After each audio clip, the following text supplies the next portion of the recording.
Usa kaming gabi mga angkol ug mga auntie. Tugutin na sab ko ninyo na mga ina sa katahuran sa tanan nga mga naminaw karon, no? Magandang gabi po sa inyo. At especially shout out pala sa ating bisita kanina.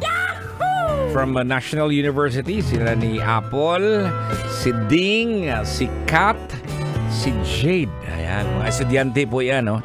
Hindi ko po sila scholar, no? Napadaan lang po dito, no? Hello po sa inyo at tuwan-tuwa naman po. At syempre sa mga kabisyo po natin na nakatutok at inaantay ninyo ang ating programa, no? At napag-usapan po natin kanina yung mga elementary days po. Siguro, naalala nyo, sabi nyo, walang kwenta siguro nung panahon ng elementary, pero alam nyo mga kabisyo, no? Malaki po yung tulong po ng elementary days kung paano ka naging ikaw. Siyempre, ang elementary ay gumaganap ng isang mahalagang papel yan sa buhay ng isang tao para sa ilang mga kadahilanan. Yan. Isa nito mga kabisyo, no? Foundation of Education. Yan. Nagbibigay ito ng mga pangunahing edukasyon na nagtatagda ng batayan para sa mas mataas na pag-aaral, no? So, dito yung hinahasa yung pagbasa, pagsusulat, arithmetics, di ba? O uban pa. Ayan.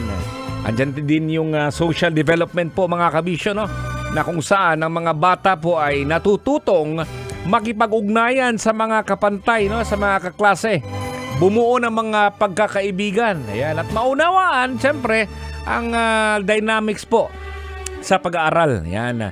Muna gingon nga panahon nga hinungdanon alang sa pagpalambo sa social activity ng mga bata, no? Andyan yung siguro away, di ba? Kasama na din yan. Yung pagtinabangay. Ayan. Pagsulbad sa mga away. At isa din, meron ba? Pagbuo po ng karakter ng isang tao. Ang elementary po ay isang panahon kung saan ang mga pagpapahalaga po na hindi nung ethics, no? Moral. Ayan. Siyempre, pinagtitiba yan, mga kabisyo.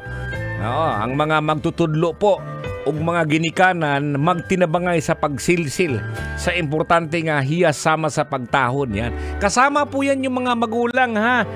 Hindi na kagaya ngayon. Pag nangingialam na yung mga magulang ngayon. Kasama yung paglusi sa kigol ng mga guro. Oo.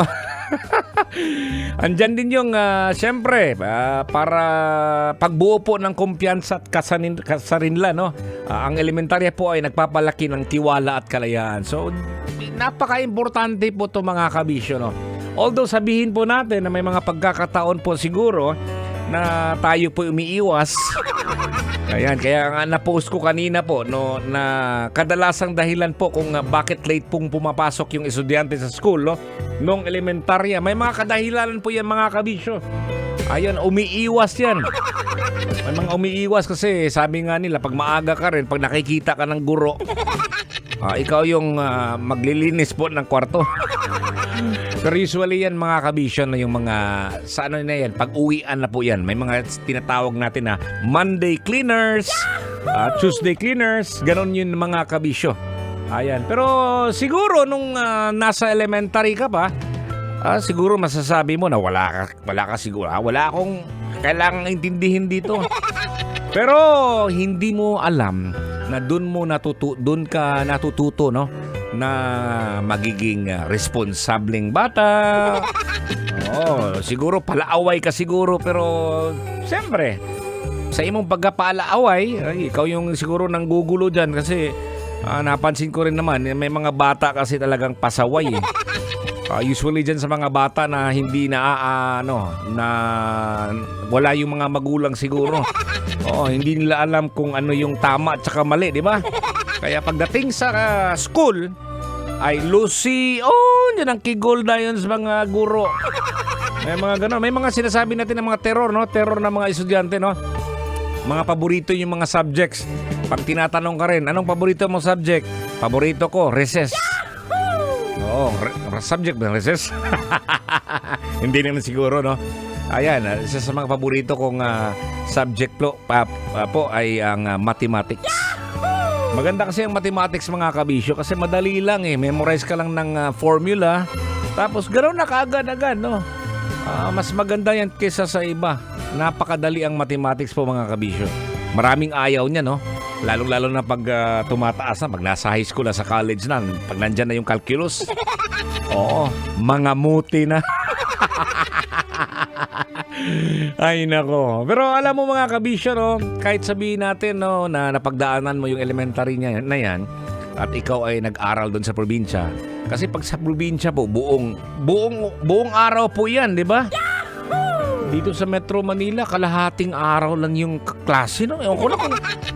Oo, kasi dati pag may pasok ka sa umaga, babalik ka ng uwian ng tanghali, tapos alauna, balik na naman, hanggang hapon po yan.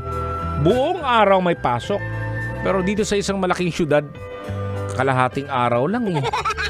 Oo, di ba? Paano ba yung nagkasya yung mga subjects na yan? Di ba? So, sarap namnamin po mga kabisyo yung mga napagdaanan po natin, especially sa mga kabataan po natin. Ikaw, Uncle, ngayon, may mga sarili kang anak siguro at kinikwento mo siguro, no? Alam mo nung dati, ganun. Pero ayaw maniwala ng mga anak mo. Dati, magtugway pagali og mga baka, di ba? May sariling alaga, may sariling alagang manok. Pagdating ng birthday, kakatayin yung manok na ano.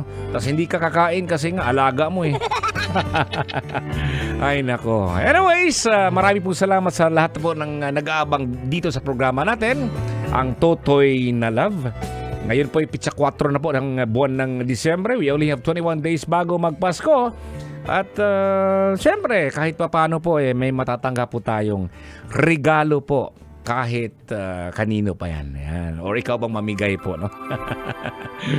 Kinigya po, ano, ang inyong bugtong idol nimo dito sa 90.7 Love Radio. Ako po si Totoy Bato.